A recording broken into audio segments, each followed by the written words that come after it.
Hi guys. Excuse me. I'm back with another video, and today I just wanted to kind of touch base with you guys on the last video I did, which was definitely kind of heavy and a lot of information to throw at you guys. So, I just wanted to talk about how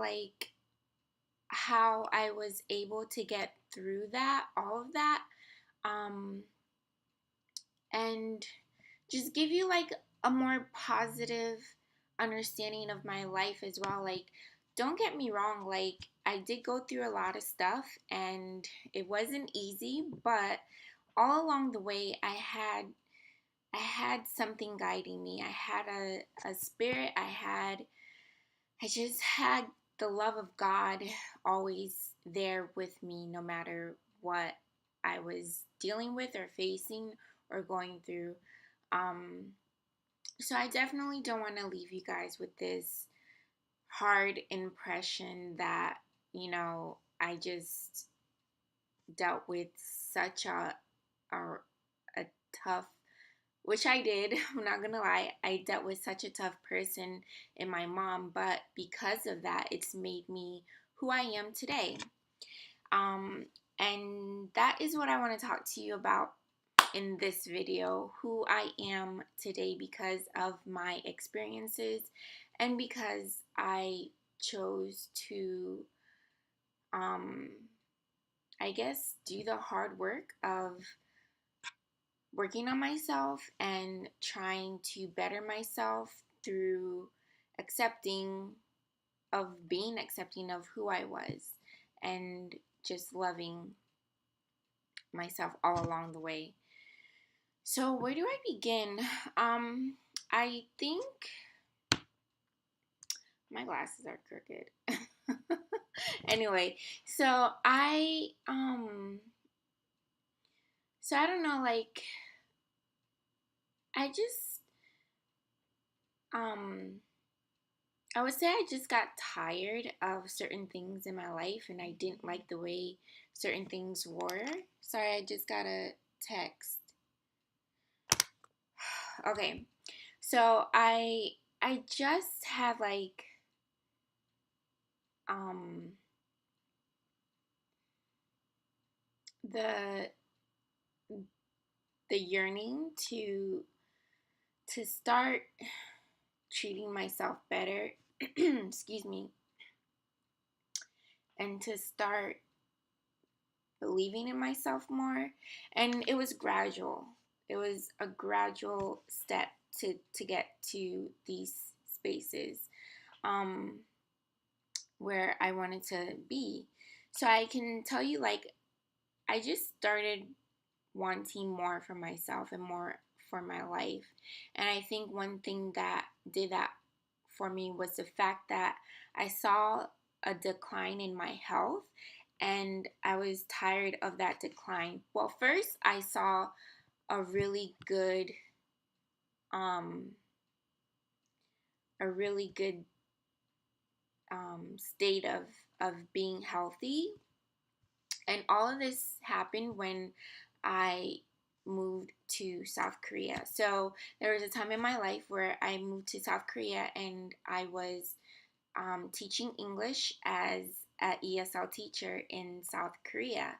And when I was there, I was eating really like good, fresh, healthy food. And I just felt so much better and I felt so much more healthier. And then I moved back to America and then I started going back to some of the old ways of eating in America. And obviously, these are two different ways of eating food um, and having a healthy lifestyle.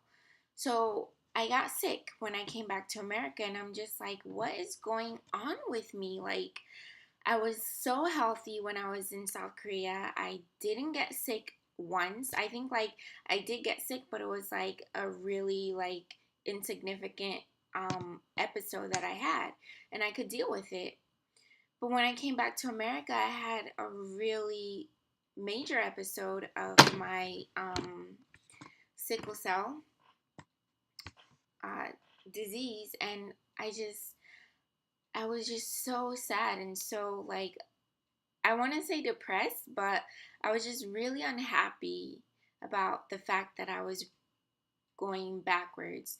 And so that's when I started um doing thinking okay, so that's when I started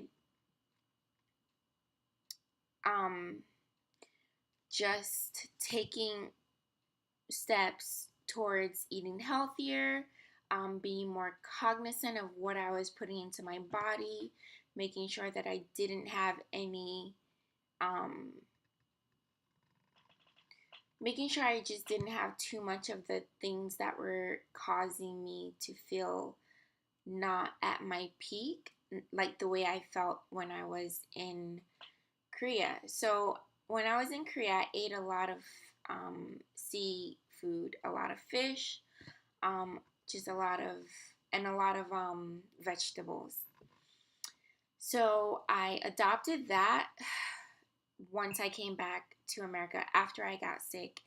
And from there, it really opened my eyes to a lot of things. Like, I wanted to start um, just being in a healthier place and having um, just having more energy and really just um, more happiness. And yeah.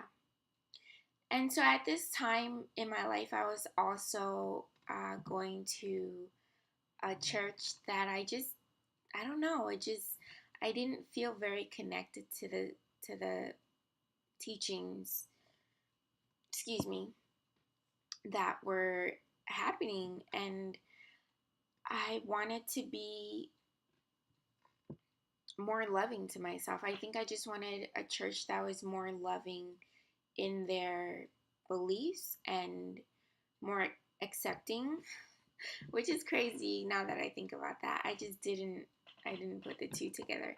But yeah, so I think I just wanted to be in a community of believers and spiritual people that were really loving and really not judgmental and just very um, forgiving and not critical.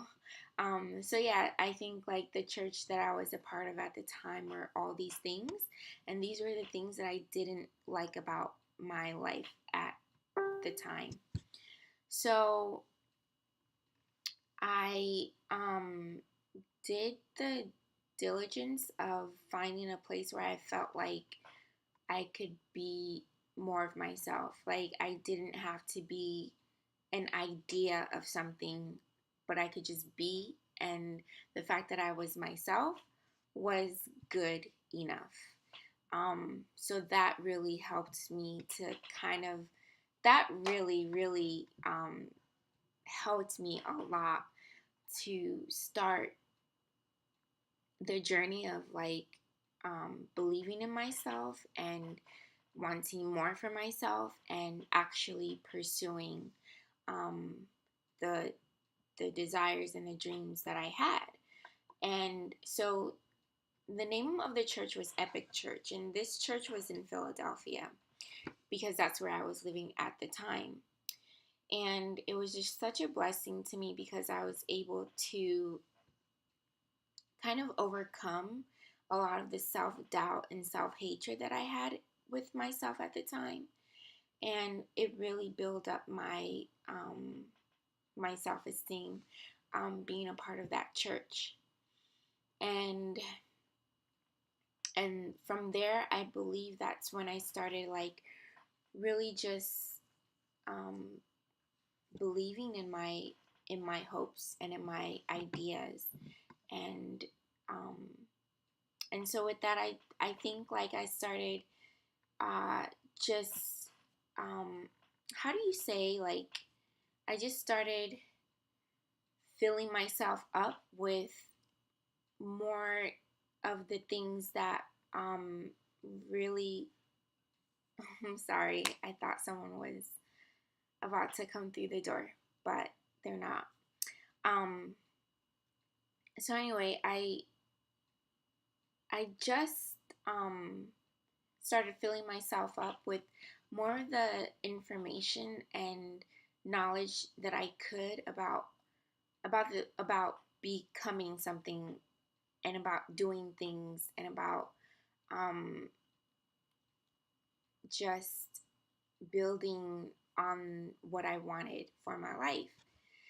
So at that time, I think I was just doing a lot of research and going on YouTube and getting more information, and yeah.